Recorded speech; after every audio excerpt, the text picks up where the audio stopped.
came home, got discharged, and that first summer I was back, I was trying to make enough money to go to school, had a little GI Bill, and wanted to go to college, and got a job at Southwest Ice. And I delivered ice on what we call, back then we called the West Side, but Nemar Center did not exist, but a lot of the houses out there on the West Side were people that really didn't have a lot of assets. And I never will forget, I got back to you carried ice, you could carry it on your back and it was a lot simpler, or you had a canvas deal you put it in, and that kept the drippings off.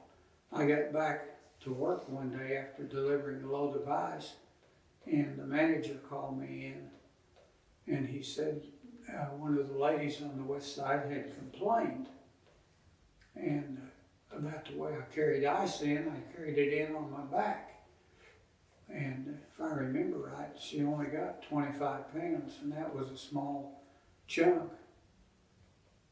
But she complained because I had messed the floor in her house up. Well, what had happened is the ice, it was hot, and the ice had dripped off my back down on her floor, and her house had dirt floors in it. Never dawned on me that I was creating such a problem for her, but she did not need that water on her dirt floors in her house. And if I remember right, she was a little elderly lady that lived by herself. So I carried it in from then on in a canvas bag. Worked there that summer. Then 33 of us went to college in Tahlequah the first semester. We all went over and enrolled. And there weren't any places to live. 3 of us lived in one room in a brick house about 6 blocks south of the campus. And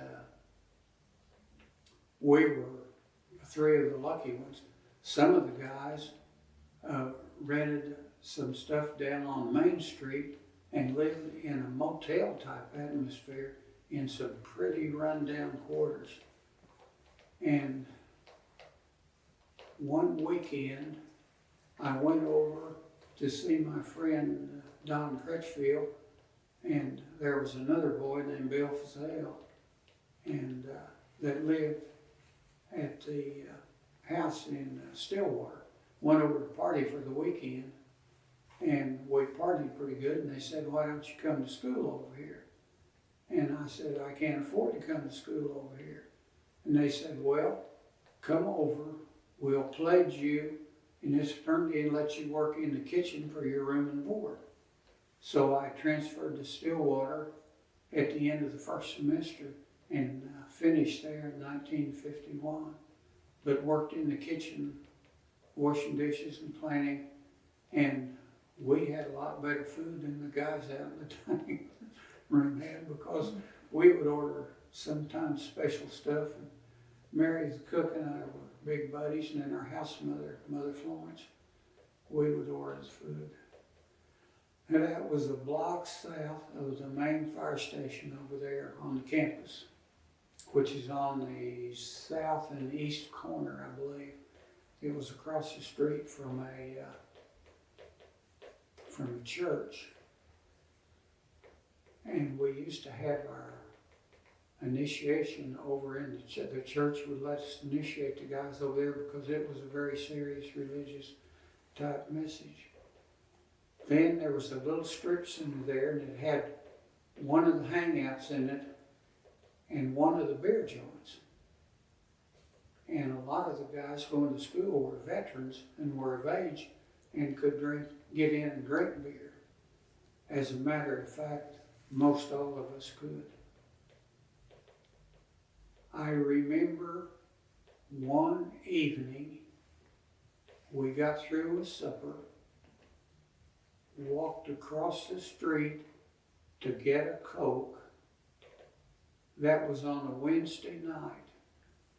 and we got back Sunday from Denver, Colorado. Now, how that all happened, I don't remember, but I remember Don had the car, so we all chipped in for gas. And what we did in Denver, I have no idea.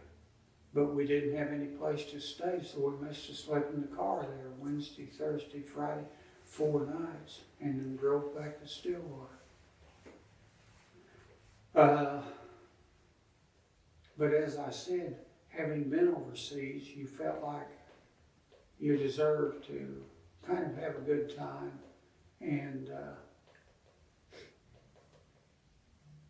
we weren't of age yet, but having been in service, we felt like we were of age, and everybody treated us like adults. After college, I interviewed with Phillips Petroleum Company and went to work in Tulsa in Phillips' office over there. And then my cousin from Kilgore, Texas, and my mother were close friends, and he stopped here visiting, he and his wife, on their way through, and one thing led to another.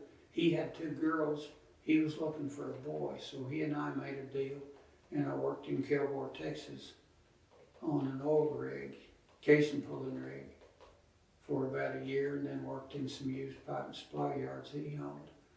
And then decided I didn't want to do that the rest of my life, and moved back here.